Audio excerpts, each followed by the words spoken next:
Kajal Rajput paid tribute to Bhimrao Ambedkar on his Jayanti. आज का जो ये दिन है हम बाबा साहेब को याद करेंगे और उनकी जितनी भी जीवनी रही है उसके ऊपर थोड़ी सी बात करेंगे।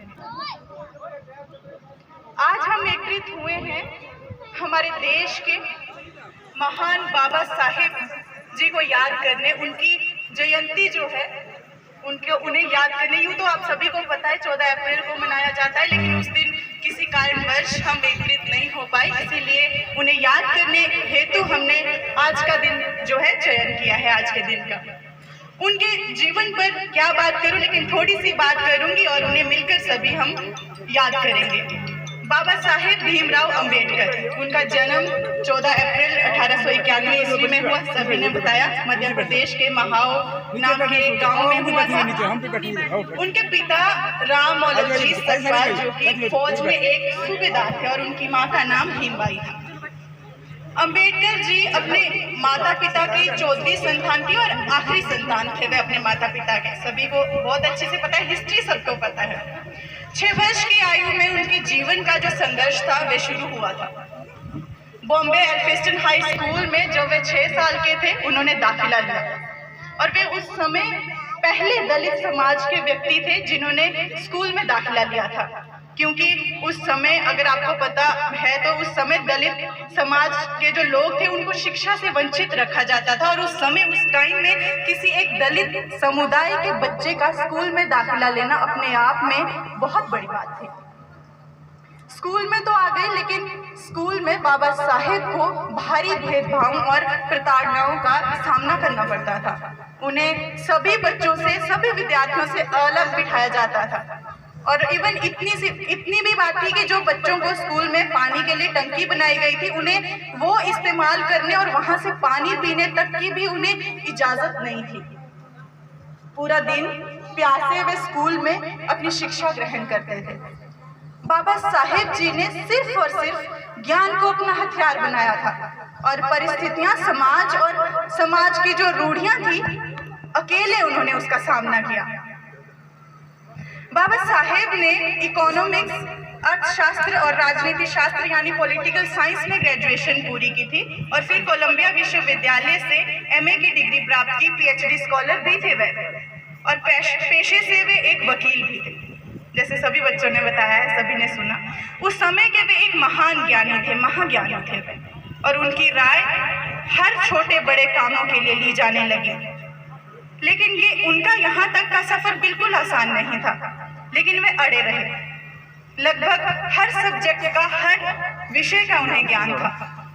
फिर उन्होंने फैसला लिया कि वे अपने दलित समाज के लिए काम करेंगे, उनकी स्थिति को बेहतर करेंगे और जो बखूबी उन्होंने कर दिखाया। आज एग्जाम्पल हमारे सामने है, आप हम सभी लोग हैं।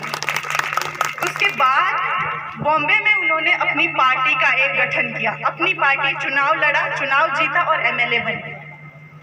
फिर संविधान जो कॉन्स्टिट्यूशन असेंबली थी उसकी जो ड्राफ्टिंग कमेटी थी उसका उन्हें चेयरमैन बनाया गया। एक एक चीज संविधान में उनके द्वारा लिखी गई है। उन्हें उस समय के मुख्य जो 60 देश थे उनके संविधानों का ज्ञान था। जहां हमारे लिए एक देश, एक स्टेट का संविधान याद रखना हमारे लिए मुश्किल होता है, उन्हें 60 देशों का संविधान याद था। उन्हें 26 जनवरी 1950 को भारत का संविधान लागू हुआ और वे हमारे देश के प्रथम लॉ एंड जस्टिस मिनिस्टर बने। संघर्ष से भरा उनका जीवन रहा। उन्होंने कहा था कि दलितों को पढ़ने नहीं दिया जा रहा, लेकिन उन्हें पढ़ना होगा, आगे बढ़ना होगा। उनकी शादी 14-15 वर्ष की आयु में हुई थी और उनकी पत्नी की केवल 9 साल की थी और उन्होंने अपनी पत्नी को पढ़ाकर भी विद्वान बनाया।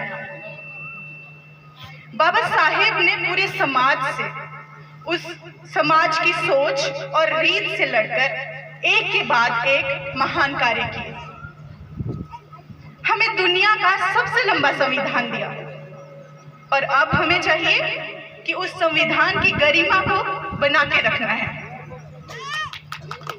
भारत हमारा एक सेक्युलर देश है, ये स्पष्ट रूप से संविधान में लिखी गई है। जिस प्रकार संविधान से बढ़कर कुछ लोगों द्वारा इस देश पर गलत तरीके से एक भेदभाव और और नफरत का जो बीज बोया जा रहा है हमें उसे खत्म करना है। हम एक हैं और हमें कोई अलग नहीं कर सकता।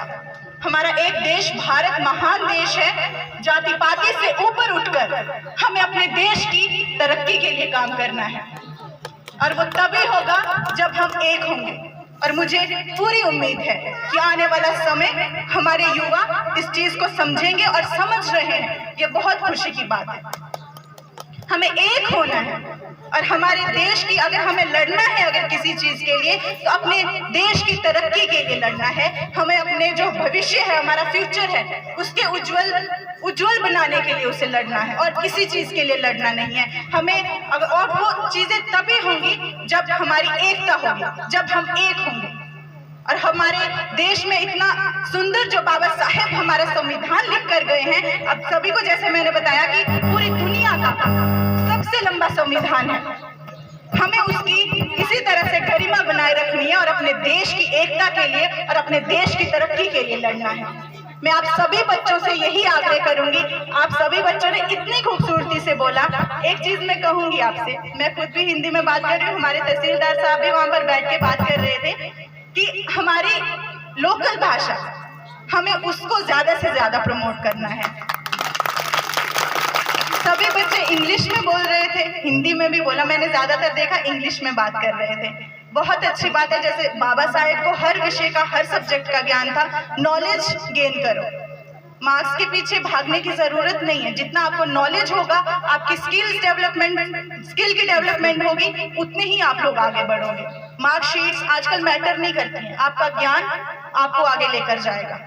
और जो हमारी एकता है, और कभी भी बहुत अच्छी बात है, आप लोग यहाँ पर आकर बोल रहे थे, कुछ बच्चों से बोला नहीं जा रहा था, लेकिन उनकी जो हिम्मत थी कि स्टेज पर आकर, चाहे दो ही लोग हो, चाहे एक ही इंसान हो, लेकिन बोलो, सवाल करो। सवाल कर रहे हैं गलत चीजों के खिलाफ सवाल करना कोई बुरी बात नहीं है। जब आप लोग सवाल करोगे, हम तभी आगे बढ़ेंगे। वो सवाल फिर चाहे किसी से भी करना हो।